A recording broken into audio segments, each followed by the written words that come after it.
Isipin na mayroon kang kapangyarihan upang maglakbay sa pagitan ng mga mundo. At nalaman mo na sa bagong mundong ito, ang iyong pang-araw-araw na mga bagay ay maaaring ibenta sa hindi kapani-paniwalang mga presyo. Nakilala namin ang isang batang babae na nagngangalang Mitsuhi habang siya ay nahuhulog sa isang bangin. Nang magising siya, nakita niya ang kanyang sarili sa isang open field at pilit niyang inaalala ang nangyari. Naaalala niya na itinulak siya sa bangin, at nakita rin namin na nawalan siya ng mga magulang at kapatid sa isang aksidente. Iniisip niya na baka namatay na siya. Ngunit iniisip niya kung ano ang sasabihin ng kanyang kapatid na Otako, na pagtanto niya, hindi siya maaaring mamatay dahil nakakaramdam siya ng gutom at sakit, kaya malamang nasa ibang mundo siya. Walang siyang makitang kahit ano sa paligid niya at naglalakad siya ng ilang araw hanggang sa huli niyang matagpuan ang isang batang babae na nagngangalang Colette. Inuwi siya ng babae, ngunit nagsasalita siya ng ibang wika na hindi niya maintindihan. Sa kabila nito, nagawa niyang magpakilala at tuwang-tuwa si Colette nang malaman ang kanyang pangalan. Kinaumagahan, nagising si Mitsuhi na ganap na gumaling. Naminggaling siya sa paligid at nakita niyang hindi gaanong advanced ang mundong ito. Nag-aalala si Colette tungkol sa kanya, ngunit ipinakita niya na magaling na siya. Sumama siya kay Colette upang tulungan siya sa paghahanap. At habang nag-iipon sila ng mga halaman, naisip niya na ganito ang pakiramdam ng kanyang kuya na may kapatid na babae na gustong protektahan siya anuman ang mangyari. Biglang may mga lobo na lumitaw at tinulungan ni Mitsuhi si Colette sa pag-akyat ng puno. Nagpahabol siya sa mga lobo palayo, ngunit nadapa siya at nang susunggaban na siya ng lobo, bigla siyang nag-teleport at nauwi sa kanyang bahay sa Japan. Nang makita niya ang bato, napagtanto niyang hindi ito panaginip at mabilis na kumuha ng ilang armas, kabilang ang tirador at pocket knife ng kanyang kapatid. Iniisip niya kung bakit pa siya dapat bumalik, ngunit na naisip niya si Colette. Gamit ang tirador. Nakuha niya ang atensyon ng lobo at gumamit siya ng paminta at pampalasa. Pinulag niya ang lobo at tinapos ito gamit ang kanyang kutsilyo. At ang iba pang mga lobo ay tumakbo, ngunit si Mitsuhi ay nahimatay din. Sa kawalan, lumulutang si Mitsuhi sa isang kakaibang lugar at nakilala ang isang maswerteng estatwa ng pusa. Ipinaliwanag nito na hinihiram nito ang form na ito para makipag-usap sa kanya. Ngunit sinabi nito na ito ay isang advanced na anyo ng buhay na gawa sa purong enerhiya na umiikot sa paghahanap ng libangan.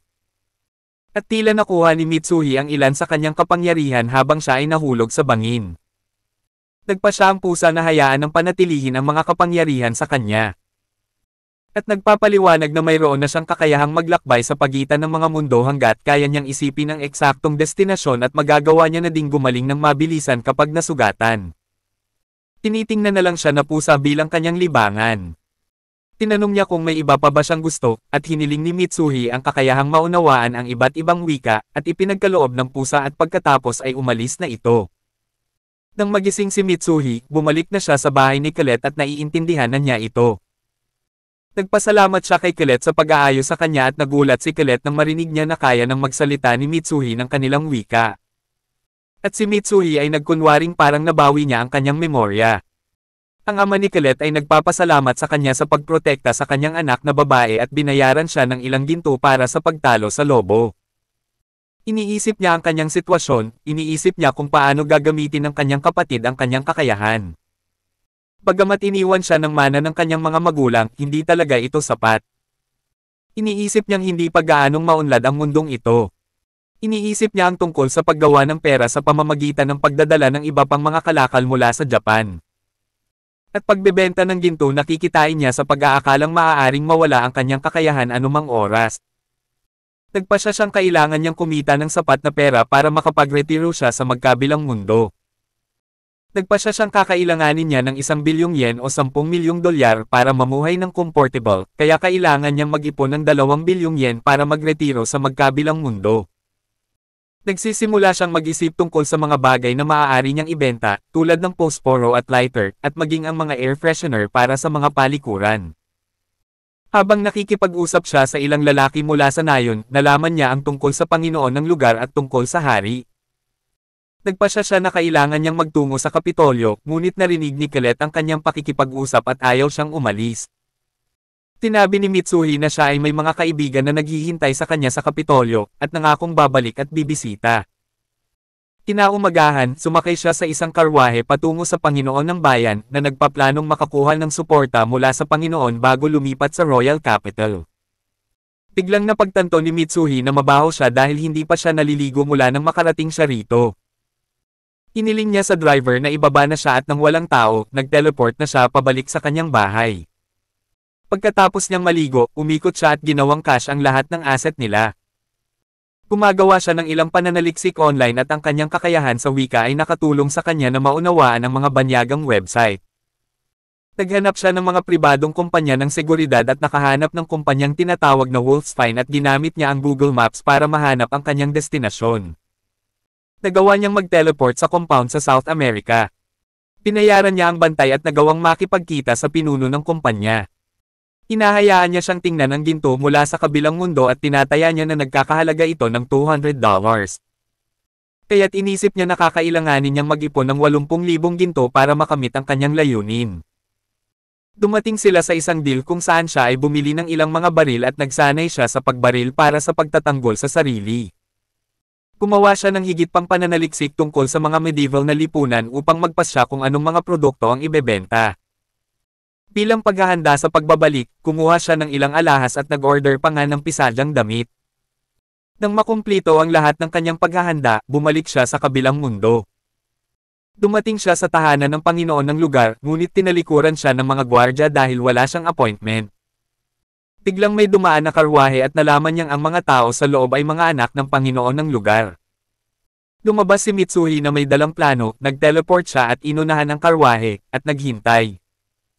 Habang papalapit ang karwahe, sinindihan niya ang ilang mga paputok, na naging sanhi ng pagkagulat ng mga kabayo, at nagkunwari siyang natama ng karwahe. Nag-aalala ang mga lalaki sa kanya at dinala nila siya sa bahay, habang nagkukunwaring kagigising lang. Nakilala niya si Lord Klaus at humingi siya ng paumanhin sa kanya.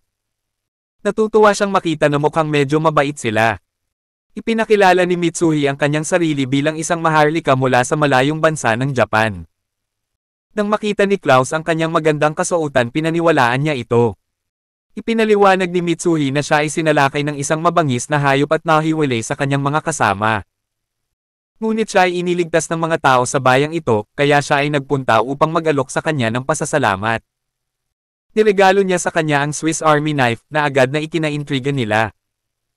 Tinanong siya ni Klaus tungkol sa kanyang mga plano at sinabi ni Mitsuhi na papunta na siya sa Kapitolyo. Ngunit sinabi ni Klaus na gumagabi na at sinabihan siyang sumakay sa karwahe sa umaga, ngunit sinabi ni Mitsuhi na wala siyang pera. Napansin ito ni Klaus na kakaiba dahil ang kutsilyong ibinigay niya sa kanya ay nagkakahalaga ng 100 ginto. Tinabi niya sa kanya na manatili ngayong gabi at nakita niya ang kanyang pagkakakilanlan ay kakaiba. Bumalik sa kanyang silid, isinuot ni Mitsuhi ang kanyang damit at sumama siya sa pamilya para sa hapunan. Ipinakilala ni Klaus ang natitirang miyembro ng pamilya. Ang kanyang asawa, si Iris, ang kanilang mga anak na lalaki, sina Alexis at Theo at ang kanilang anak na babae na si Beatrice, habang kumakain siya ng pagkain. At dismaya siya sa kalidad nito, pero kinakain niya ito para maging magalang. Pagkatapos kumain, tinatanong ni Klaus kung sino talaga siya. Isinalaysay ni Mitsuhi kung paano siya tumakas sa kanyang bansa upang maiwasan ang sunod-sunod na alitan pagkatapos na pumanaw ang kanyang mga magulang. Kaya plano niyang gumawa ng bagong simula sa bansang ito. Naantig si Klaus sa kwento at sinabi ni Mitsuhi na ibebenta niya ang kanyang kwintas para sa ilang ginto. Ngunit biglang naalarma si Iris at inihayag na ang mga perlas ay napakabihira, at imposibleng magkaroon ng isang buong kwintas at iniaalok ni Mitsuhi na ibigay ito sa kanya. Nalalong kinagulat niya, at inisip ni Klaus kung ano talaga ang halaga ng kwintas. Ibinunyag ni Iris na dapat itong maging isang pambansang kayamanan at nagsasabing walang halaga ng ginto ang makakabili nito. Iminungkahi ni Klaus na ilagay ito para sa isang auction, ngunit tinatanggihan din ni Iris ang ideya na nagsasabing kung nalaman ito ng mga tao, siguradong papatay sila para rito. Nagplano si Mitsuhi na ipagpalit ang kwintas para makuha ang suporta ni Klaus. Inisip niya kung maaari ba nilang paghiwalayin ang kwintas, dahilan para mawala sa sarili si Iris. Tumungkahi niya, iniisip ni Mitsuhi kung ano ang magagawa niya para sa pera at iginiit na ibigay ang kwintas kay Iris. Nag-aalala si Klaus tungkol sa halaga. Ngunit sinabi ni Mitsuhi sa kanila na gusto lang niya ng sapat na ginto upang makapagsimula siya ng sarili niyang tindahan. At nagsabi sa kanila na habang himihikbi na ipinaalala ni Iris sa kanya ang kanyang sariling ina at tinanggap nila ang panukala pagkatapos nito. Tinabi ni Theo na ang kanyang Swiss knife ay kamangha-mangha at nagtanong kung mayroon pa siyang ibang bagay na ibebenta. Kumuha si Mitsuhi ng isang foldable na kutsilyo at sinabi sa kanya na maaari niyang ibenta ito sa halaga ng 1 ginto, na agad namang sinang-ayunan ni Theo. Kung isasaalang-alang ang halaga ng ginto, naibenta niya ito ng higit sa 10 beses nang ibinayad niya para dito.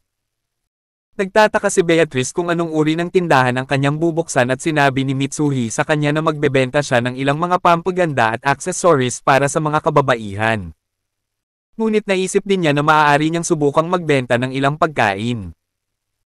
Pinalaan siya ni Klaus na bumababa na ang mga ani sa mga pananim at nasorpresa siya ni Mitsuhi sa kanyang kaalaman sa pagsasaka mula sa turo ng kanyang kapatid. At sinabi na kailangang paikutin ang mga pananim kung hindi ay masyadong ninipis ang lupa. Nagsimulang magsalita si Mitsuhi tungkol sa pagbuo ng mga bagong imbensyon para kumita ng pera, at napagkamalan pa ang mga ito na sarili niyang mga magulang. Nagsimula siyang lumuha sa pag-iisip tungkol sa kanyang pamilya, at niyakap siya ni Klaus sa kabila ng mga luha. Nang sumunod na araw ay umalis na si Mitsuhi na may pera at suporta mula kay Klaus. Siya ay may katulong upang samahan siya na tumungo sa Royal Capital. At nasasabik sa kanyang paglalakbay sa hinaharap. Kung nagustuhan niyo ang Tagalog Anime Recap, pakipindot ang like, subscribe at notification bell para updated kayo sa mga bago nating video.